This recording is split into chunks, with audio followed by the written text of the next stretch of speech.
It was a day of funerals in West Asia, in Tehran, in Baghdad and in Beirut. 3 countries, 3 cities and 3 processions. Let's look at Tehran first.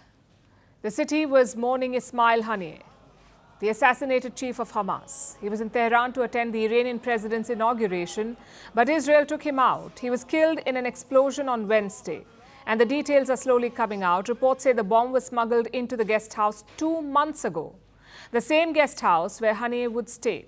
After that, it was a waiting game. Israel first confirmed that Haniyeh was inside the building. Then they detonated the bomb remotely. Of course, Israel has not confirmed any of this. They haven't even admitted to killing Ismail Haniyeh. But Iran does not need an admission. They know whom to blame. Iran's supreme leader led the prayers at Haniyeh's funeral. Afterwards, there was a massive procession. Thousands lined the streets to pay their respects. Take a look at this.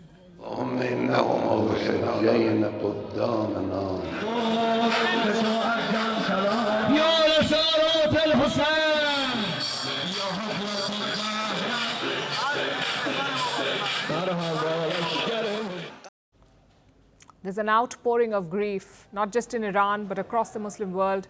Protests were organized in Turkey, in Lebanon, in Jordan, in the West Bank, and even in Pakistan.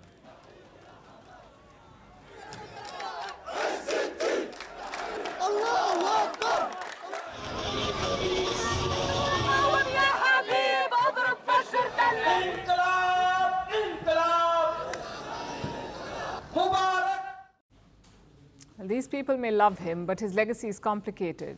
Ismail Haniyeh led a terror organization, a group that killed thousands of innocent Israelis. Which brings us to the second funeral today. In Beirut, Israel had struck a southern suburb of the city. Their target was a Hezbollah commander. They did manage to take him out, but 3 civilians were also killed.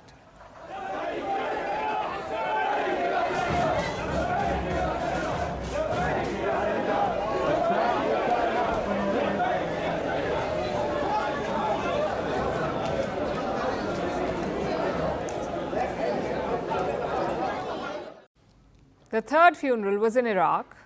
It wasn't Israel's doing, though. This attack was carried out by the United States. They struck a militia base in the Babel province. Around 4 pro-Iran fighters were killed here.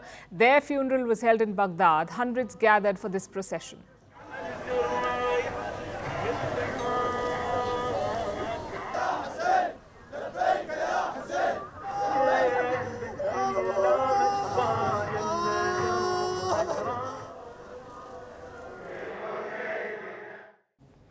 So 3 cities are in grief. But will that grief turn into revenge? That's the big worry at this point. A new president has just taken charge in Tehran. He will want to stamp his authority, and reports say the supreme leader has signed off. He wants a direct attack on Israel. Iran is also convening its proxies, the Hezbollah, the Hamas and Houthis. Maybe the idea is to plan a joint response. Now, you may remember the last time Iran attacked in April.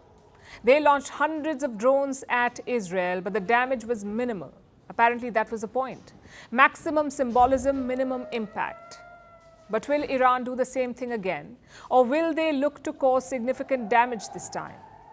Well, Israel is warning against it. They say revenge attacks will be punished. Since the strike in Beirut, there are threats sounding from all directions. We are prepared for any scenario, and we will stand united and determined against any threat.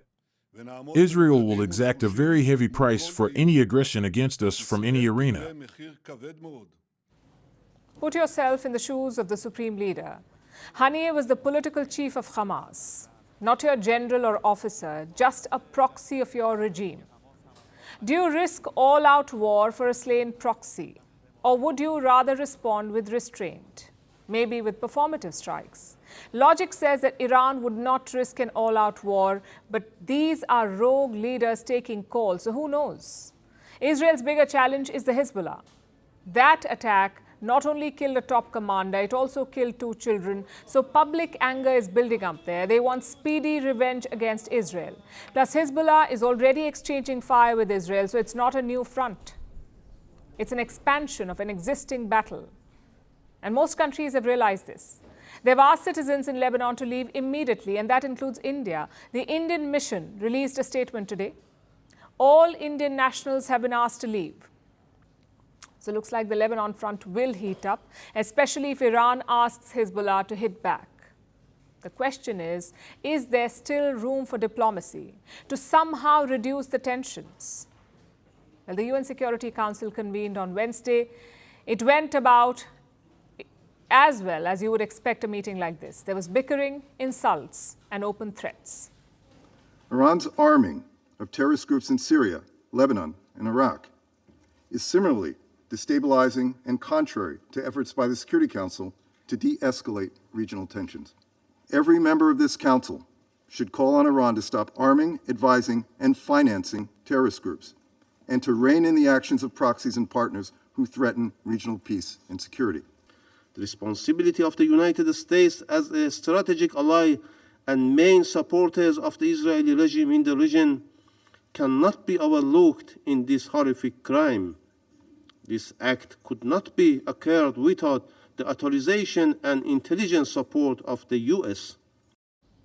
A lot of allegations, a lot of threats, but no solutions. Russia and China have sided with Iran. The West is firmly with Israel. So the Security Council is deadlocked. Do not expect any miracles from it. But what about the United States? How do they plan to handle this? If Iran's proxies gang up on Israel, we would be in uncharted territory. Netanyahu would need help from the United States, and Washington stands ready to do it. If Israel is attacked, we certainly will help defend Israel. You saw us do that in April. You can expect to see us do that again. But we don't want to see any of that happen. So the U.S. doesn't want a war, but if Israel is attacked, they will join. Plus, they're holding secret talks in West Asia. A White House official was in Saudi Arabia. Meanwhile, a European official was in Tehran. I must say this is shaping up to be a repeat of April, asking Iran to take symbolic actions, roping in the Arab allies, and publicly promising to defend Israel. So I guess it's all up to Iran now. Their leaders did show some restraint during the last attack. Let's see if they have more patience left.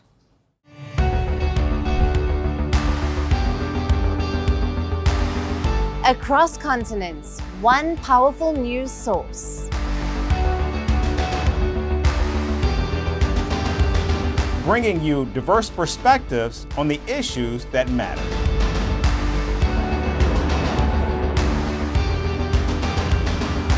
We go beyond the boundaries to give you that little extra about every sporting moment.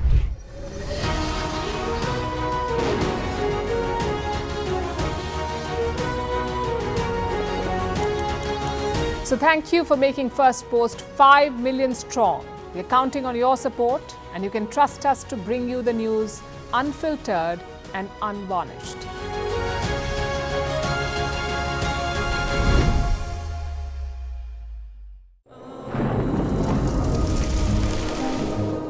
Climate change is on our doorstep. It's time for a revolution to take root. And it starts with 1.4 billion Indians. It starts with one tree for humanity, one tree for Mother Earth, one tree for our future. Project One Tree, a News 18 network initiative.